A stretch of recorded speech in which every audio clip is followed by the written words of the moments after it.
Hey, my name is Attorney Walter, if not the third. I'm with Disability Resolution PA. Here are some of the things that the law firm is tackling going forward in a post-COVID, potential future, whatever scenario. So the first thing is this, the phone line. Some people don't like that I use Google Voice because they're used to calling in and having to wait on the phone for 15 minutes to go ahead and have a automatic dial option for a digital receptionist tell you to press 1 for English. I use Google Voice because for the most part it's been reliable. They switched over their system recently and it's become less reliable, more drop calls, stuff like that. So I'm going to check out some of the other phone call systems, but the reason I really like Google Voice is that their infrastructure, when I log into the website, I can see the phone calls. If I press a button to record something, it does that little phone recording or call recorded or whatever. And then boom, I get a little text message and there's the audio, and the audio is really good. There are a lot of functions that Google Voice does that I really like, but some people are like, you use Google Voice, you should use a different phone system. I'll look into it. Every couple of years I look into it and I change things up technologically with the telephonic aspect of the firm. I will look into it, but please keep in mind, I do really like Google Voice. But if there's a better option out there, I'll buy into it and do the gig with that and go that route. And also remember too, we don't really use, as attorneys, traditional phone systems for offices like we used to. It just doesn't work that way. They're all digital phone systems now that go to your phone, and that your cell phone basically equates to the office phone. Unless it's one of those situations where it's a conference call to a specific conference room where everybody's going to be sitting there for that phone. Actually, I take that back. That doesn't really even take place that much anymore. Now, you'll take your phone, you'll plug it in the bottom into this speaker system, and then poof, you have a conference call system through that phone. So the traditional phone systems of a law firm, they're hugely dying away. There are still offices that use them, but pretty much almost all law offices within the next 10 years, within the next 7 years, maybe even 5 years, will not be using them. I don't use them. My law firm doesn't use them. They're all our cell phones with a separate number in a program on that phone. So I'll look into the other options. Remember too, there's something I want you to consider. Calling and then being like, hey, I want to wait for this person to answer, and then you got to wait 15 minutes to talk to me. That to me is a stupid idea. When you call in and you leave a message, you're like, hey, can I get a status update? Hey, did you get those forms I sent in? When you shoot me a text, stuff like that, that to me is efficient. You sitting on, and the reason why it's especially efficient is homeless people have minute limited phones. They're not unlimited. Some people are like, what do you mean they're not unlimited? There are people, they're called homeless people, that have limited phones. They can only use so many minutes, and each text equates to so many minutes used. With that in mind, it did make sense for me, since most of my claimants back in the day were homeless or low income, to have a system where you had to press 1, then you had to press 3, then you had to press 7, then you press 10 to be able to get to me, which is called a digital receptionist or an auto recept. They were wasting their minutes. Just leave me a message. And I think still I like that system the best, because when you just leave a message, I'll get it. If I'm driving, when I stop, I'll get it.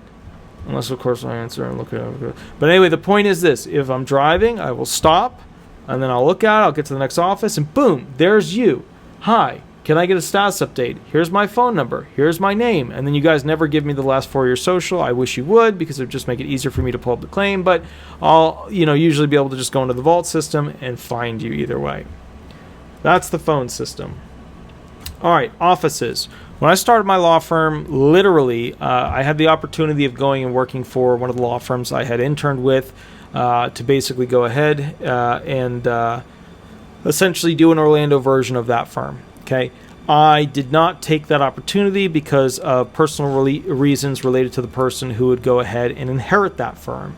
Some of you guys know the story. I laugh about it now. It was traumatic at the time, but that's usually how things go. You laugh about it now because you think the weird things we've gone through in life. Point is, the way I started my firm was with fold-out desks at homeless feeding events, helping the homeless, and then it grew into facilities and churches and rental offices. But we never had our traditional one office. We never really had that one spot. We would have offices that we would rent, and that would be the thing, but it wasn't that's our building. You know what I mean? Right there, there's our sign for that building, and nobody else is in that building. So we never went that route. And the reason I didn't go that route was because, to be frank, homeless people don't have the same transportation abilities of most people. What do you mean? Well, not all homeless people have a bike because all their bicycles get stolen. Not all homeless people have the ability to ride a bike. Not all homeless people have the ability to walk, to the bus station. Not all homeless people have the ability to have money to use the bus. A lot of people are like, why don't they just get on the bus? Well, it's, if you have to ride and it's 3 different stops and one, and they don't all have the ability to do that. So what I did was I set up a bunch of offices all over Central Florida, where I would basically go to each, and sometimes I'd do 2 in one day, or I would do 3 in one day. I can't do that anymore. I'm too old at this point to be able to go to 3 offices in a single day. I love you guys, I love you dearly, but I'm too old to do that now. I used to be able to do that.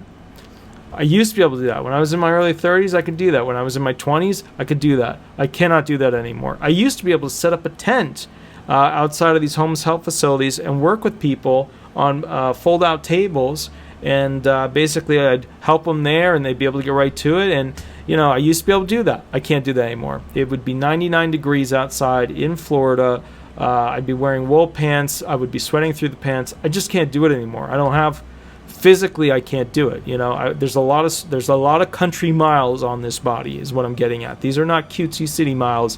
These are country miles. You can probably tell if you look at the videos of my earliest videos, and then you look at me now. You're like, wow, that guy, he's a really good-looking person back in the day. Now he looks like total crap.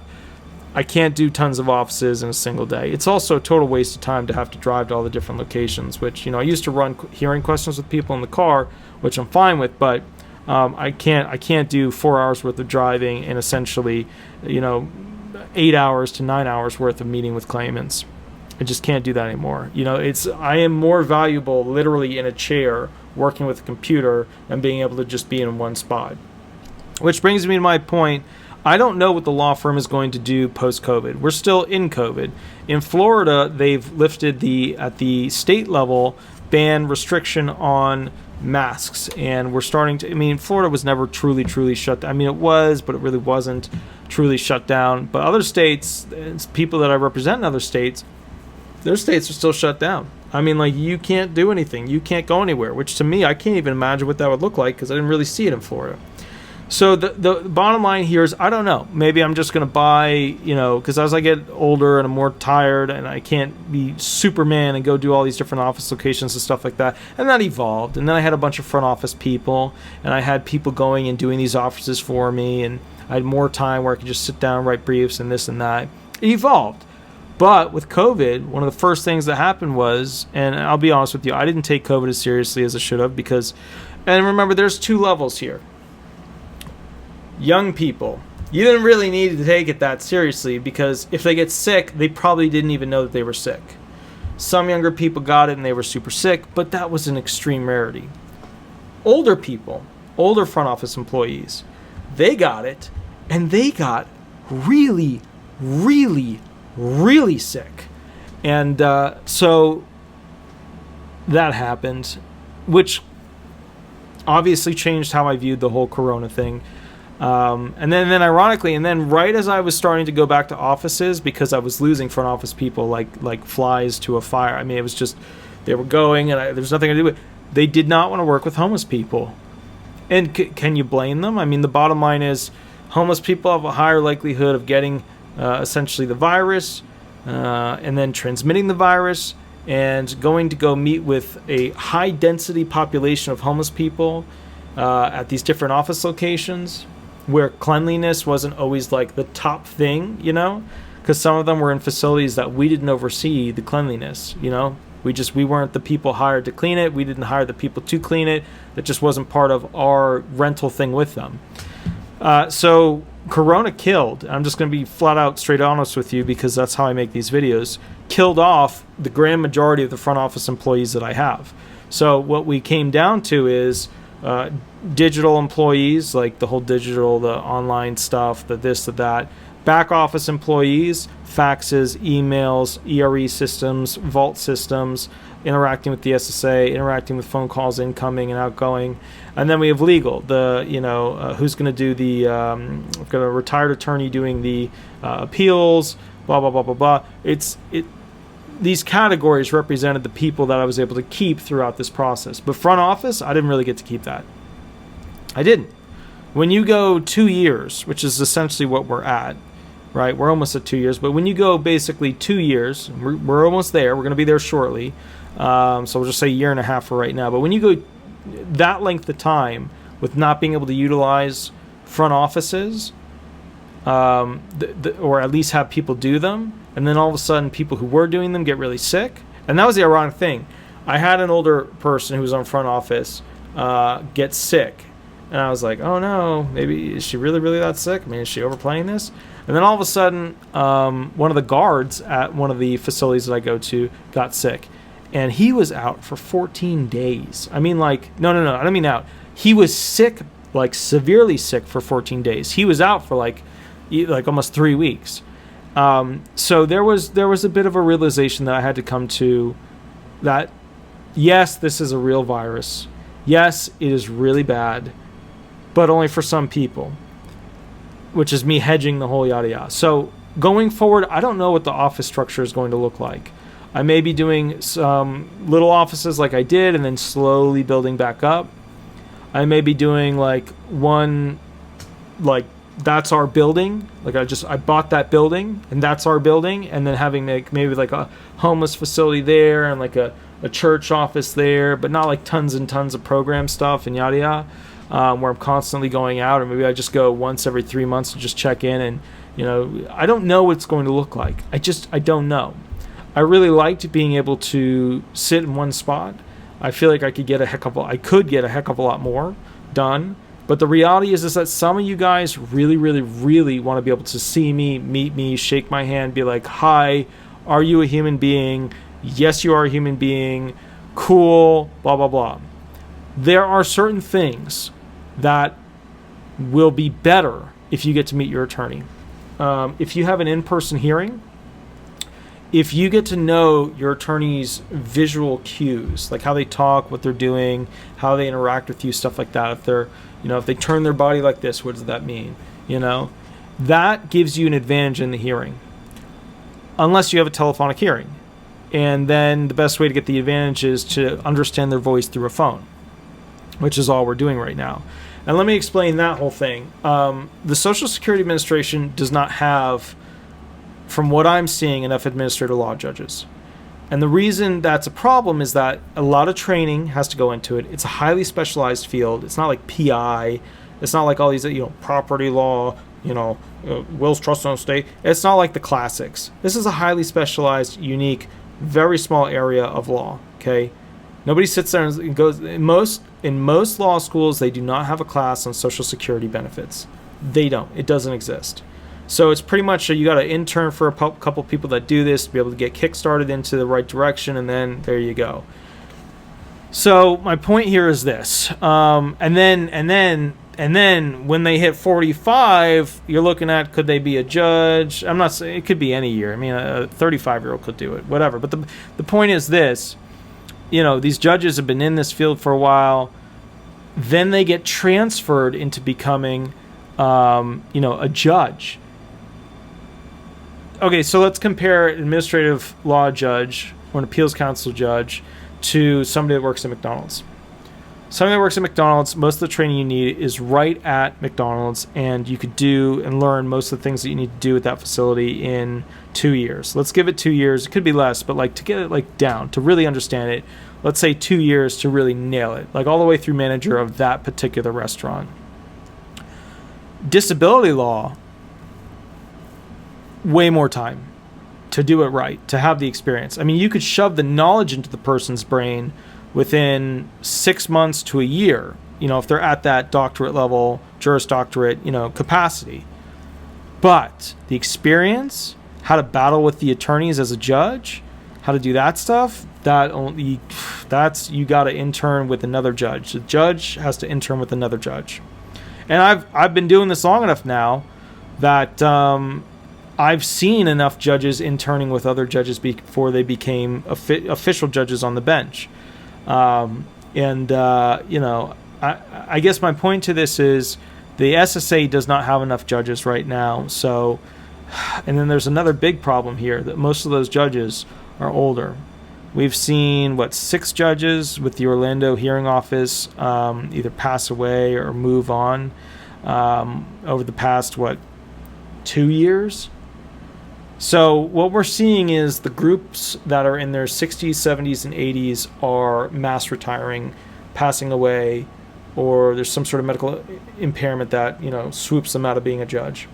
Now we're seeing the remainders, which are the judges who are just hanging on in the 60s, 70s, and 80s. And basically your 40s and 50-year-olds. And that's it. And you would think, okay, well, there must be enough people in those categories. There's not. We're seeing a lot of young people becoming chief administrative law judges of particular areas. One just moved to Georgia. That was an administrative law judge in Orlando for a while.